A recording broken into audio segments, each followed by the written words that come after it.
Hello and welcome to Overtime Hockey Talk. My name is Mark Paul. As usual, joining me is my co-host Justin Baker. Justin, Game 5 happened yesterday. How are you feeling after I'll just say it, out of the two teams left, I mean, Florida's your mistress here. And how are you feeling? Yes, they were my pick, and you had picked Edmonton, and I'm feeling a little less confident today. That's all I'm going to say. But as a hockey fan, I'm excited, man. I'm loving this right now. It's so much drama. There's so much tension right now. And I'll tell you what, if for some reason we end up going back to Florida for Game 7, it's a hot take maybe, but I'm going to say it. I think that it's going to be the most watched hockey game of all time. Like, Wow. it's going to shatter records. Okay. It's going to be one of those. I didn't know this, but Edmonton is, what was it, like the first team to win Game 5 down 3-0 on the road. No team had ever even done that. That's pretty crazy. I guess that just that's nuts. So good on them. Good on them. They go and they do it. And they've made it a series. I don't even think it was a series after the 8-1 shellacking that they had in game number 4, but it is indeed a series now. I got to think that Florida's sweating. Right? Dude. Florida has not had any real pressure on them these entire playoffs. They've had very few hiccups throughout the playoffs, and this is their first big hiccup. And I think that's where a lot of people are looking at Edmonton going, and Edmonton had some serious hiccups against Vancouver. Dude. And that Vancouver series is helping them now. I really believe that. And now you're looking at Stuart Skinner going, I mean, can he lose after Game 4? Gosh, I think I read some stat like his numbers in games 5, 6, and 7 are just off the charts all year long. Yeah, phenomenal. I mean, playing great under pressure, and that also speaks to the Oilers in general. They are playing well under pressure, and I think this is just the culmination of a really good team that has been through the ringer many times. They've won some rounds. They've been around the block. They've never made it this far, but all that experience is paying off. And now you're waiting for the Florida Panthers. They have great experience too. They lost here last year in only 5 games. Here they are up 3-0. It's now 3-2. I can't see the Panthers losing 4 games in a row. I can barely see them losing 3 games in a row. I think this will be the hardest win for the Oilers. I think this next game is going to be, it's like Stuart Skinner is going to probably have his best game in the entire playoffs. And that's saying something after what Dallas did to them in Game 6 when they had 35 shots to 10. Where do you think Florida's at right now? Like, how does Florida respond to, I don't even want to say blowing it. They haven't blown it yet, but like the potential of blowing this 3-0 lead? I mean, their hands sitting over that panic button a little bit, I have to imagine, right? But you know what? I think they've got a great coach who's going to keep things calm. They're not going to panic. I don't think they're going to freak out. But I think the most important thing for them, and maybe it's lucky for Edmonton too, I don't know, but it's kind of nice for Florida not to have to turn around, fly 2,500 miles, and play 2 nights later, right? They get those couple nights off. You don't have to turn back around and play right away. So that'll be good for them. Yeah, and you have to think that extra day does something for momentum. Like it would eliminate it a little bit. And I know the last few years there's kind of been this like there's no real momentum game to game. I don't really believe that. And in particular with this, an 8-1 win in Game 4, you're telling me you're not walking into the next game with a little momentum? A little swag, a little something? Well, yeah, and it goes to show that Game 3, obviously Edmonton lost, but they outscored the Panthers in the third period. They managed to kind of maybe find that little chink in the armor of Bobrovsky, and then, of course, they blow him away in Game 4, and he allows 5 in 16 shots. And I will say this in defense of Bobrovsky. Yes, he let in 4 goals. Yes, the one goal where he stayed standing up wasn't the greatest that got through his feet. He should have played that differently. It was kind of the old school way of playing that shot. But after he let in that 4th goal, and the 4th goal wasn't his fault. I would say that 3 of the 4 goals weren't really his bad. But after he let in that 4th goal, he was rock solid. Oilers weren't getting through. He gave them every chance to come back and tie. And you had to expect there were going to be a couple games where the Oilers scored more than 2 or 3 goals in a game. So now they've done it twice, and it's Florida's turn to turn the tables on them and push them and not allow the first period to get away from them. Yeah, I mean, I think everybody going into this series expected it to go 6 or 7. Again, no shocker that we are where we are. I think the only shocker is the fact that it's Florida's on this high and then they come back down, and now Edmonton's doing their things. The way the wins have come, I guess, is kind of the shocker. So, yeah, I want to actually read some text messages that I got from someone that is a big Florida Panthers fan. Ooh. And they were just in panic mode this morning. Gosh, can't go down 3-0 and 4-1 at home. Can't commit stupid penalties and can't have Jack Nicklaus, the powerhouse of a Florida sports figure from Ohio, hit the giant drum with a lollipop. I knew it wasn't good when all the Oiler players came out of the locker room at the beginning laughing, and then the horrible singing of the national anthem and a handful of disrespectful dummies booing Canada's anthem. McDavid is awake and Bob doesn't look right.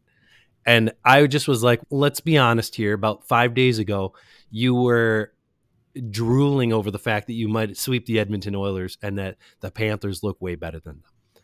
It was like, hockey's a funny game. It will humble you. You are never as good as you think you are. And you're never as bad as you think you are. So unless you're San Jose. But in the Stanley Cup Finals, like both these teams belong here. There's no Cinderella story in this final. Both these teams belong here, and both these teams have had great games and garbage games. And to be honest, that game 5 was easily the best game of that series. I don't think there's any arguing, other than maybe if you're an Oilers fan, you were really excited about that game 4 because it was fun. But as far as pure entertainment value, not a fan of either team. That game 5 was really maybe the only good game of the series as far as tension and actually feeling like both teams had a shot. So I expect much of the same in game 6. And I think, like my friend said, McDavid's awake. But you know what happened at the end of game 5? In game 5, Matthew Tkachuk woke up too. And that is a scary notion for the Oilers. If he keeps playing that way, Evan Rodriguez seems to have a little thing going with him now. I think these next 1 and/or 2 games will be the best of maybe the entire playoffs. I hope so, man. Going to be fun. I'm just glad we got to a game 6 because who wants to see a sweep? Exactly. Sweeps are the worst. I mean, we haven't seen a sweep since the Wings did it in 1998 and 97. Nobody could beat that team. Holy jumping. And then they got to the finals in 2002, and I think they won in 5 games. They were 12-1 in a 4-year span in the finals. Oh, what a team. Okay. What else do we want? Anything you want to say for this upcoming game 6? You want to give some predictions, or are we? We can give predictions, sticking with the Panthers, or what? Where are you at now? You know what? I'm still sticking with the Panthers, right? I can't back out on that one.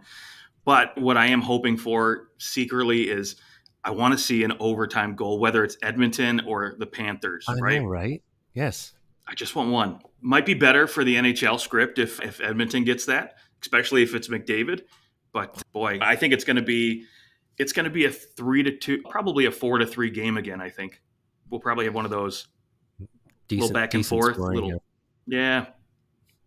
Hey, Draisaitl gets on the board again. I'd like to see him step it up a little bit too, but yeah, and you'd like to see maybe on the flip side, Barkov getting into it. Like he kind of seemed a little disengaged, and I wonder if we're going back to what was it, game 2, where we were wondering if he had gotten hurt, or game 1.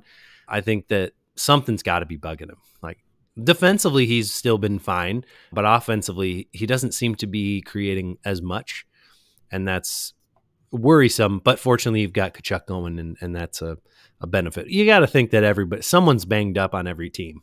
Like good players are banged up at this stage.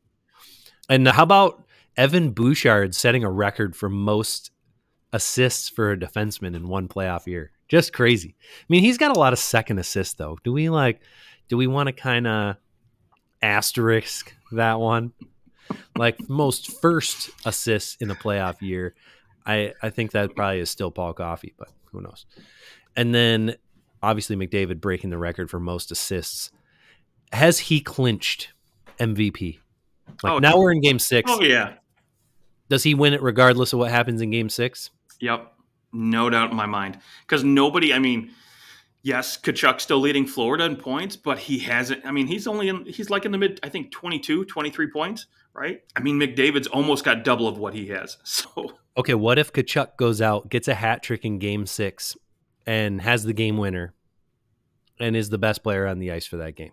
Does it change your mind if you were voting for it? no, I don't think anybody's changing their mind. I think maybe the only thing I could see happen is if we have a double OT, triple OT, 52-60 save, like shutout from Bobrovsky, then maybe you give it to him. But yeah, like he saves their season, like he saves the cup for them kind of thing. yeah, maybe, but it's going to be tough to pull it from McDavid. I could feel that. It's just the fact that he broke a Gretzky record. That's unbelievable. And if we get another 8-1 game, he could break another Gretzky record for most in a total playoff run. Points. Yeah, what most points is what, 42? 47. And maybe right now, I think. He would need a lot of points. We need to go to 7 games, that's for sure. Yeah, then he definitely I don't think he's getting 5 or 6 points in a losing effort in game 6.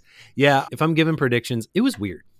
I found myself rooting for the Panthers to win in game 5. Like I desperately wanted them to score in the last couple minutes there and then of course the Kachuk dive for the puck was unreal. I mean, what a dive for that puck. Obviously it didn't end up mattering, but it was still cool. But I found myself rooting for the Panthers. I don't know. Maybe it's because losing a series after being up 3-0, I'm just imagining what is going to be said about that team and those players. And I feel worse for them than I would if the Oilers go, they lose game 5 or game 6. It's just, hey, you lost to a freaking great team. And you'll be back because you have Connor McDavid and Leon Draisaitl on your team. Like, you'll probably be back next year. But I don't know. I couldn't help but cheer for the Panthers in that moment. So yeah, and if you think about it too, the Panthers may end up losing, Sam Reinhart, Montour. They may lose some big pieces this year, so they may end up at a point where they may never get back. Yeah, this may be it. I do think that Reinhart goes back. I don't think Montour is going back, though. I think Montour is gone. I don't think that Montour is, I mean, because of what Forsling has been able to do, he's kind of made it so that they don't need to spend a ton of money on Montour, on that like 4th defenseman. So I think they'll look elsewhere. And hey, they're Florida and they're good. They're basically Tampa now, right? Like people are going to be like, please let me come to you. I'll take a pay cut. There's no state tax and you're good. And it's beautiful there. I think you're going to see basically what happened to Tampa happen in Florida, where guys just want to go there. Yep. So I wouldn't be worried if I'm the Panthers. All right. Oh, my prediction for game 6. Like I said, I can't picture the Panthers losing 3 in a row. So I'm going Panthers. Okay. I got to say the Panthers pull it out. And if it goes back to Florida, oh my goodness. I hope it does. I don't know. I have no skin in the game. So I'm just hoping for game 7 overtime. Like I always say, I'm cheering for game 7 overtime. Maybe I'm just cheering for the Oilers to get to game 7, but perfect. It's also just a freaking long time between games. Dude. I'm not even playing them. I just have to all right, what am I doing on Friday? I guess I'm watching the game. But for those players, I was thinking about Bobrovsky just standing in that motherfucker. I have to go back to Edmonton and maybe I have to come back here and play another game. Like, those guys have to be mentally exhausted just because of how much time's in between the games. Usually you think the time between a game, if there's an extra day, it gives you more rest. In this case, for me, I'd be like, can we just play? I just want to play. I want to get this going. And that extra day just, oh man, as a fan, just you're like twiddling your thumbs trying to figure out what to do with yourself. Although it just feels like a long time. I will say, though, I just saw a video on NHL on their YouTube channel of Florida Panthers' new practice facility. Dude, that place is immaculate. I wouldn't mind having a couple days off in between games to hang out there. But that's true. Yeah, I guess they won't. Yeah, I guess they'll fly out tomorrow then, right? Probably, yeah. Probably some optional practices today, and whoever's not completely banged up. Exactly. All right, we look forward to game 6. Let us know what you think of what's going on with the Panthers at OT Hockey Talk on Instagram and X and YouTube. Find us on YouTube too. Okay, let's go into some of the news because there is a lot happening. I don't remember a time where major trades were made during the Stanley Cup Finals. Do you? Like, these are some blockbuster moves, at least in terms of maybe the name. Maybe the like actual skill of one of the players isn't as high as what would be considered blockbuster. But as far as the salary cap goes, the big blockbuster move. Let's talk Jacob Markstrom to the Devils. This one was, we figured, right? Like, we kind of saw this one coming, and it was out there. And I know Ottawa was kind of rumored to be in on him, maybe Toronto, but it sure looked like the Devils. And we already knew that he was practically a Devil at the deadline, and it just didn't work out. He goes to New Jersey in exchange for Kevin Ball, a conditional 2025 first-round pick that is top 10 protected. And should that pick be deferred, it goes to 2026 as a first-round pick. Calgary is retaining 31.25% of Markstrom's remaining contract. Your thoughts on this one? Whew, I got to say the Devils did well here. But more importantly, I think Calgary did too, right? I mean, that you knew. I mean, if you're Calgary, you didn't have to trade him, but I think they're kind of in a soft rebuild right now. So you have to strike while the iron's hot. But for Calgary, I think their return getting a first, whether it's this year or next year, even if it's a mid to late first round pick right next year. So say New Jersey makes the playoffs, they're out in the first, second round. It's in the late 20s, right? But still, it's a first round pick. And the way the NHL drafts have been lately, these last couple of years, you can find some really good talent late in the first rounds. Could turn out to be a good player. And I think for Calgary, they have some guys leaving. They obviously traded off Noah Hanifin, Chris Tanev, so they have some defensive deficiencies. In getting a guy like Kevin Ball back the other way, he's a big physical defenseman, and I think that's somebody who's going to fit in well. Whether he's just a 5 or 6 defenseman, I think it's going to be a very good fit for what this team's need. And not only that, he's young. He's 23. So you have this guy around for a while. He's 23 and he's already played 148 games in the NHL. That's a solid player to grab. I mean, this last year he played all 82 games, started 62% of his zone starts in the defensive zone, relied upon big time. And I mean, hey, the Devils looked good when he was out on the ice. I mean, he was put into a tough position, and he was on a team that really struggled. When the team was good, his possession numbers were good. When they weren't, his possession numbers slipped a little bit, but I don't know if that's because of him or if that's just because, again, he started most of his draws in the defensive zone.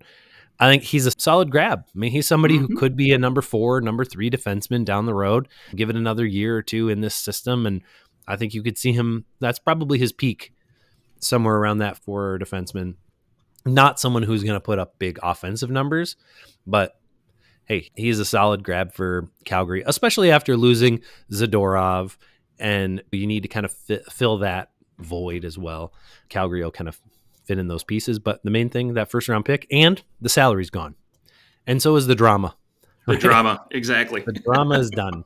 Markstrom's got 2 years left on that deal. The Devils cap hit 4.125, and then they have Jake Allen at 1.925. So 2 goalies for just over $6 million. And you're getting, I mean, hey, Markstrom is a solid number 1. Like, he can play 50, 60 games in a year, no problem. And Jake Allen can play 30, no problem there. So I think you're looking at, you shored everything up now. I don't think you're looking at your goaltending situation. You're not worried. And now Lindy Ruff's mad. He's, guys, what I tried doing this with Akira Schmid and you've got those guys down there too, right? You got Schmid and Dawes. You give them more time to find their game. Well, it is a little weird to be Schmid, where you're like, I was the starter in the playoffs. I won you a round and came back and was okay. Like, I helped you get to the playoffs that year. And then now I'm in the minors and there's a bunch of guys ahead of me again. There's a little bit of a weird trajectory of his career, but I think he'll be okay. I think he'll still be a good goalie. And you're probably looking at this like, by the end of that deal with Markstrom, he's going to be 36. By the end of that deal, you're probably not dying to bring him back as your starter. And Jake Allen's a UFA at the end of the year. So likely Schmid gets back up anyways, or Dawes gets back up. Yep. And you trade one of them, Or if things are going really well, if you want one of those two guys to be up in your pro team, you could trade Jake Allen and probably get a decent haul for him for a team that's looking for a 1B goaltender as well. So Devils have lots of options. Yeah, and let's face it, I mean, Jake Allen hasn't had the glowingest of histories when it comes to staying healthy, right? So he's been injured, so has Markstrom in the past. So there's a very good chance that you're going to see Akira Smeed up there at some point. I think he'll probably play 10 to 15 games this year. Yeah, and I think that's the better way to go, is to rest a guy completely and not just have him sitting on the bench, because then you're still going through all the motions of being a starter essentially without actually playing. Mm-hmm. So you might as well just have that guy sitting and relaxing and not risk anything. Okay, let's go to the other big trade of the day. Actually, I mean, it's madness how many interesting things are going on today. And I wonder, is this because there's 2 days off or 3 days before the next game? Maybe we don't see this if the next game is tomorrow. I think just because the games are so spaced out, that the turnaround from the Game 7 to free agency to the draft is so small that teams are like, fuck it, I got to go out and trade now. Like, I'm not waiting around. We're going to do it. Yeah, these GMs are bored. Yeah. They're like, there's no hockey on, so I guess I'll go make a trade. And I will tell you, Luc Robitaille made a beauty of a trade. He rids himself of Pierre-Luc Dubois to the Washington Capitals for a goalie who won the Stanley Cup just 3 seasons ago, Darcy Kuemper. A one-on-one trade, no salary retained. These are rare deals, and it's very rare to see. How old is Kemper's? Got to be 32, 34. Yeah. So a 34-year-old traded for a 25-year-old 1v1. What do you think of this deal for both teams? Yeah, I think a lot of people had Pierre-Luc Dubois pegged in as like a potential buyout candidate, right? We talked about it as one of the top buyout guys, yeah. And obviously it's just not working in LA, and I think he's frustrated, management's frustrated. They know, listen, Quentin Byfield's, he's growing, right? He's getting better and better every single year, and I think management just looked at it and said, you know what? We're going to have to pay the piper down the road with some of these other young players. Even this year, right? We've got to give Quentin Byfield a new contract. We just can't afford to have this deal sitting around here anymore. And I think knowing that they were in the market for a starting goaltender, Talbot wasn't coming back. They knew they were going to be searching for something. And I think when you find a guy who is a proven starter, a guy who's won a Stanley Cup, has that experience, he's a veteran guy, and he's not, I hate to say it, he's not too old, on the wrong side of 30 yet. I mean, he hasn't had a ton of mileage. He's still going to be fresh even at 34. So for me, you bring in what you need and you get rid of what you don't need anymore. So you make room for the guys that you'd rather give the money to, and you rid yourself of this contract without having to eat any money. And that was the biggest part for me, was they didn't have to retain any salary in this deal. Yeah. I just want to go back to this real quick, the trade with Winnipeg, because now we can see that the LA Kings traded Gabriel Velarde, Alex Iafallo, Rasmus Kupari, and a second-round pick for Darcy Kuemper. Oops. Oh, I mean, good on him for getting rid of him now. This is a huge case of the I told you so's. There's a lot of people out there who went, Pierre-Luc Dubois is not going to succeed in LA. I think there's plenty of guys in the league who go, I want to play in LA or I want to play in New York. They want one of the two big cities on the water, on the ocean somewhere. Whether it's the West Coast or the East Coast, some guys don't care. They just want to play in one of those two spots. It was well known he wanted to play in LA for a long time. We knew he wanted to go to LA. He gets his wish. I really think this was a case of, oops, maybe I don't actually want to be in LA. Like, maybe this was a bad idea. And you're in Columbus, you're in Winnipeg. Those are two very different places than Los Angeles. Very different.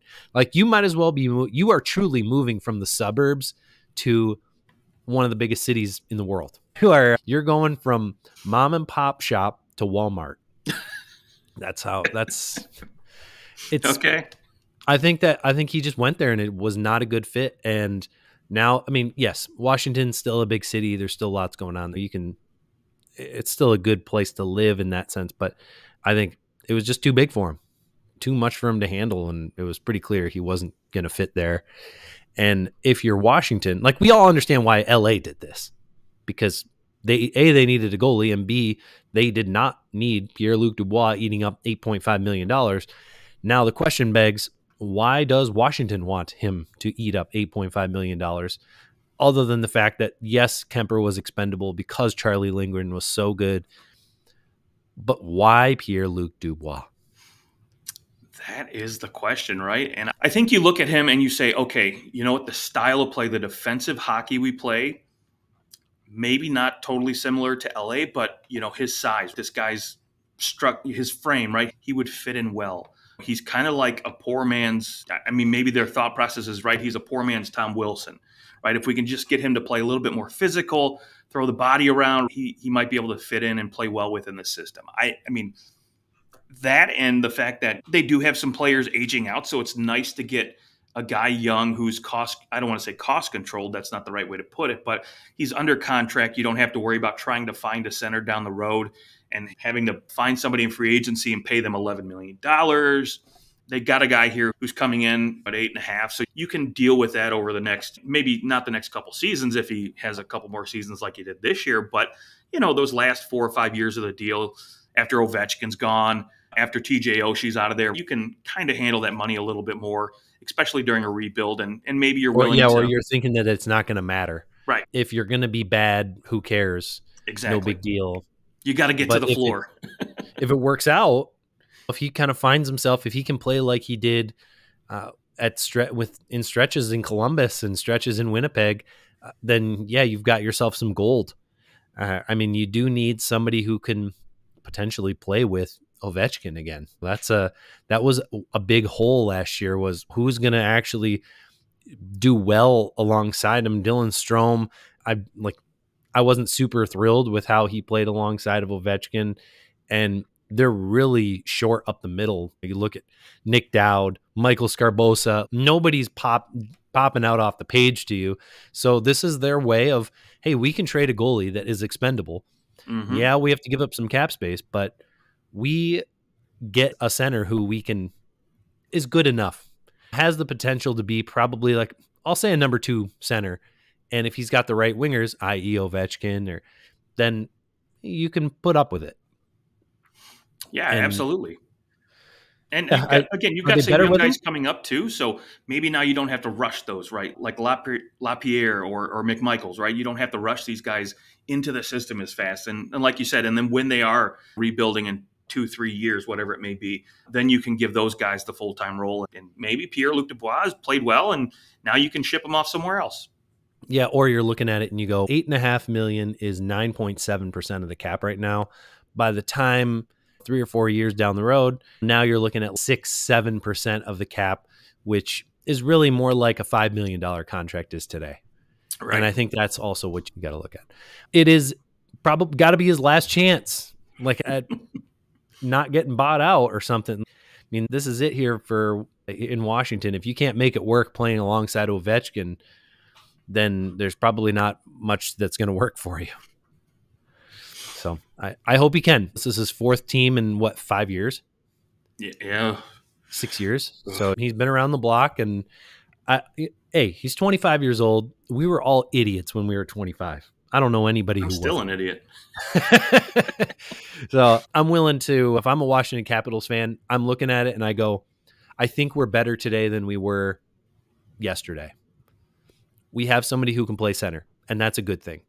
And if we just eliminate the salary cap and we just look at our roster now, I think you're a better team. And there's still some moves to be made for this team. And you got to go find a goaltender now too. So yeah, but you're going to play Charlie Lindgren 50 games. That's probably your goal, 45, 50 games. So now you just got to find a 1B.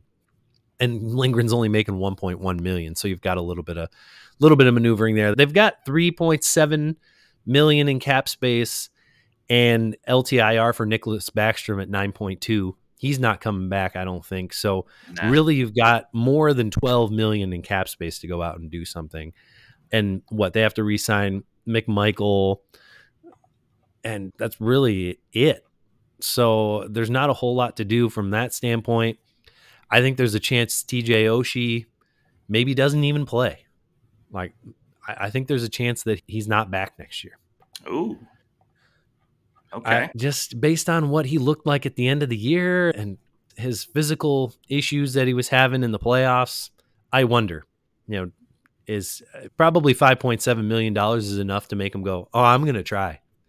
I'm going to try to come back next year and make it happen. But I think we could see him on the LTIR soon as well. But yeah, I think they're better than they were yesterday. That's all you can do. Yeah, that's not a bad way of looking at it. And the plus side of this, right? Again, centers are going to be hard to find. And when you look at the free agent crop of centers this year, there's not a ton of options. You're probably not going to get Elias Lindholm. Chandler Stevenson probably won't come back after you got rid of him. Yeah, there's, again, with the lack of options out there, I think they did a good job of getting somebody to come in and play center and hopefully maybe, like you said, finds a little chemistry with Ovechkin. And the plus side is, right, you have Ovechkin in there. So if he's telling Pierre-Luc Dubois what to do, there's no chance in hell PLD is going to look at him and be like, screw you, I'm not doing that. There's that leadership already in the locker room, and he's going to wise up and listen to guys like him and TJ and Tom Wilson. No questions asked. All right. I like it. Yep. And Spencer Carberry has a way with players. Like he's a good players coach. And I think that can come in handy too with a guy like PLD. Okay. A couple more items to go through. The San Jose Sharks have claimed Barclay Goodrow off of waivers from the New York Rangers and also grabbed Ty Dellandrea from the Dallas Stars for a 4th round pick. No, sorry. Yes, a 4th round pick. Mm-hmm. So, yeah, I mean, shoot, the Sharks kind of, I won't say solidifying anything because they're still not going to be good, but it's clear that they're trying to put some players around Macklin Celebrini and Will Smith to at least have some guys who can play and who will protect them. Barclay Goodrow, not an offensive juggernaut in the regular season, but he's someone who will stand up for teammates. Yep. And you got him for free. And he shows up for the playoffs, too. So maybe in the next... Not a problem for San Jose. Right. Maybe if they get close, you've got a guy who's got a couple cups. But I think more importantly for a guy like Celebrini, it's nice having those cup winners in the locker room with you. So you can pick their brain. You can kind of learn what it's like to be a pro in the NHL. And same goes with Will Smith, right? And he's won a cup. Yeah. He's won a cup. Yeah, the Rangers, with that move, they free up 3.6 in cap space. They're now up to 12.8. They've got Ryan Lindgren to sign, Eric Gustafsson as a UFA, Braden Schneider, and then they've got a few RFAs coming up where they can sign extensions to like Lafreniere, who is an RFA. He's an RFA next year, but he could sign an extension July 1st. They did sign Capo Caco to a 1-year, $2.4 million deal a few days ago. And I wanted to get your thoughts on Capo signing one more 1-year deal. Do you think that this deal is really just a precursor to, hey, look, he's pretty cheap still, so you can trade for him? I mean, this was going to be his qualifying offer anyways. They're not spending any more extra money than they probably would have already. But for me, sure. I think they feel that Capo Caco was injured. He just never really, I guess, had an opportunity, right, playing on that third line most year. And Philip Hedl's injured. There wasn't that opportunity for him to really just get settled in and with Peter Laviolette's new system. And so when you're injured, and we know that's always an excuse for a lot of guys, but I think in his case, it might be a little bit more true. And so we're hoping that he comes back next year and he's healthy, ready to go at training camp. And then again, if he plays well and can put up 30, 40 points, I think the Rangers could do well to flip him and get something back or make it a good trade deadline acquisition piece, because I don't think he's a long-term option, especially because they've got to pay Igor, they've got to pay Lafreniere a ton of money this next offseason. They're going to need the cap space, and I think Capo Caco is a guy who's just expendable at this point. Yeah, unless he has a Lafreniere type of not a resurgence, because he's never really surged. It would have to be, hey, here's your coming out party for Capo Caco. And for a second there, it looked like he was going to be the one who the Rangers would keep over Lafreniere. And Lafreniere, especially in the playoffs, he took over and has shown that he's a top line player and is likely going to grow even more. And the bill's still out on Capo Caco, and hopefully for Rangers fans, he can figure it out this year, because that is the ideal scenario, but I think signing this deal does make it very easy to trade him at any point of the year. Or if somebody comes along and they're interested in him and they're willing to give you a first-round pick for Kakko and they think they can fix him, then maybe if you're New York, you wash your hands of it and you can move on. That only assumes that the Rangers think that they're 100% certain that he's not going to become a top 6 player. Yeah. If there's still even a little doubt, then you've got to give him that shot because he's there and there's no hurting bringing him into next year. Yeah. And I think you mentioned top 6, right? Moving Barclay Goodrow is going to play a big factor into that. I think the Rangers would like to identify somebody in the top 6, a right winger, someone who can play on that top line with Zibanejad and Kreider, because I don't think they see Kaapo Kakko being that guy. And that's part of the reason why they only gave him a qualifying offer, because long-term, they just don't see him being a fit on that top line. And we know Lafreniere, Trocheck, Panarin, they had great chemistry, so I don't think they're going to mess with that line. That'll be the second line coming into next year, or top line if you want to look at it that way. But they got to find somebody else to play with Zibanejad and Kreider. Yep. And Ty Dellandrea is a nice little scoop up for the San Jose Sharks as well. 5'6" defenseman for them. And you get him for a 4th-round pick. Dallas wasn't going to be able to retain him. They have some other things that they have to do. And I think it's a good move for all involved. With Dallas, they're in a unique situation because their top paid guys are about to come off the books in a very good way. Like Jamie Benn could sign an extension on July 1st and it would be for like $4 million.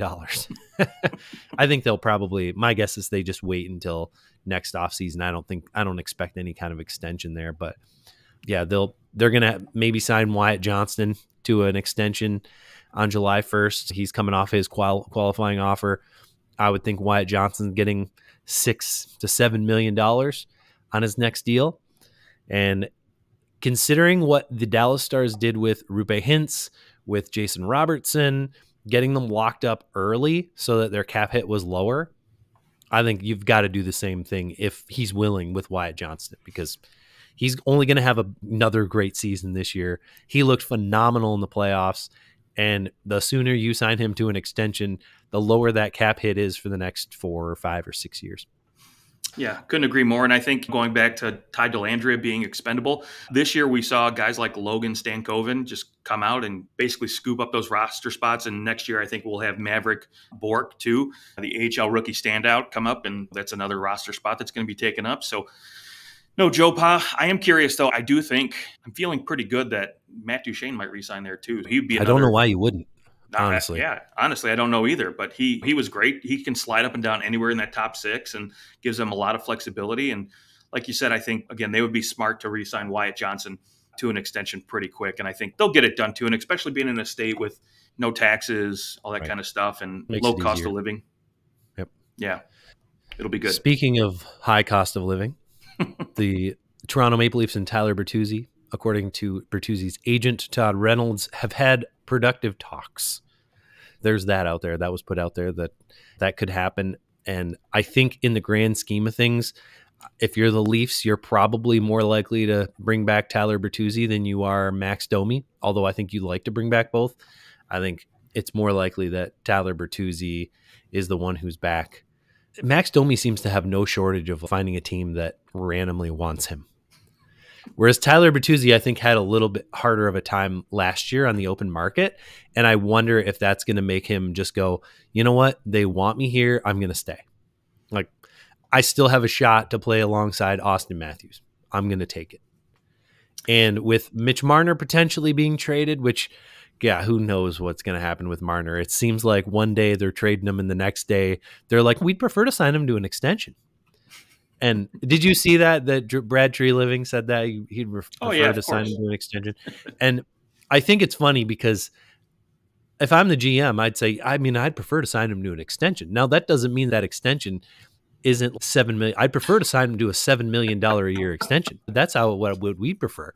But if he wants $13 million, then he can suck my nuts and go somewhere else. There's just no chance. So I think what we're seeing is a lot of theater and a lot of little back and forth. I really do think Marner wants to stay, but I also think, what's Marner going to do? If Marner's camp comes out and says, I think he'd really just like to go, well, then he is so royally screwed because then he can't decline any trades, because if he does, Leafs fans will hate him. And like, Matt Sundin was a freaking god in Toronto. People loved him, and he was the nicest motherfucker in the world. And he was like, I don't really want to leave Toronto. Like, it's my home. I want to stay here. I want to try to make the playoffs. They missed the playoffs by 1 point. And people crucified that dude. He didn't even want to come back to Toronto for 15 years because of how poorly they treated him.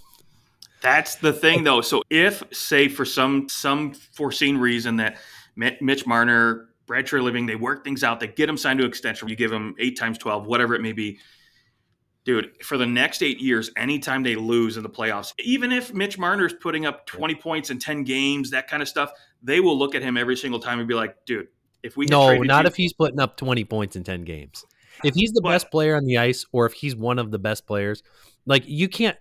Right now, you look and you go, there's Matthews, Nylander, Tavares, and Marner is last on everything through the playoffs, especially like late in series. The guy disappears. Okay, maybe not if he's the best player, but even if he's the second best player on that roster, they will still look at him for the next 8 years and say, you're the reason we lost. We could have had other pieces. We could have brought in a goaltender. Yeah. We could have brought in a defenseman, and you cost us. And if somehow they win the Stanley Cup with him, then Treliving will be like, yeah, I knew that he was, I knew we shouldn't trade. I mean, yeah, it feels like there's no going back. Like, you got to trade him. That's how it feels like to me. No matter how much we're like, people are backpedaling and trying to smooth this over, it just feels like there's no way he's going to stay a Maple Leaf. Yeah, if this was a market like Columbus or even St. Louis, you could somehow just sweep it. They would have traded him yesterday. Yeah, probably, but you could smooth things out and make it work. Okay, no problem. We totally understand. Neither does half the league, so we'll get you out of here. But being in the market he's in, I mean, he's royally screwed.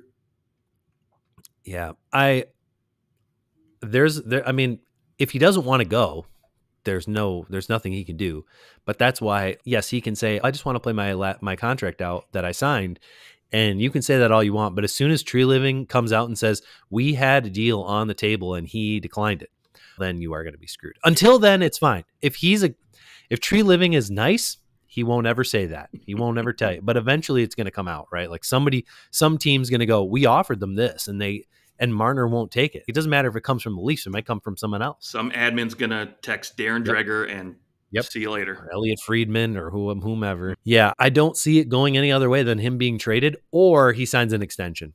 Like, there's no way that he just goes into the season and just plays it out. It will be freaking miserable. It will be way worse than Matthews, because at least Matthews was like, I'm really not going to leave. Like, I do want to play here. I want to sign here. Whereas Marner's been like, I just want to play out my contract here. And you're like, that doesn't mean anything. Right. That's 1 more year. That's 6 months from now. You're out of here, buddy.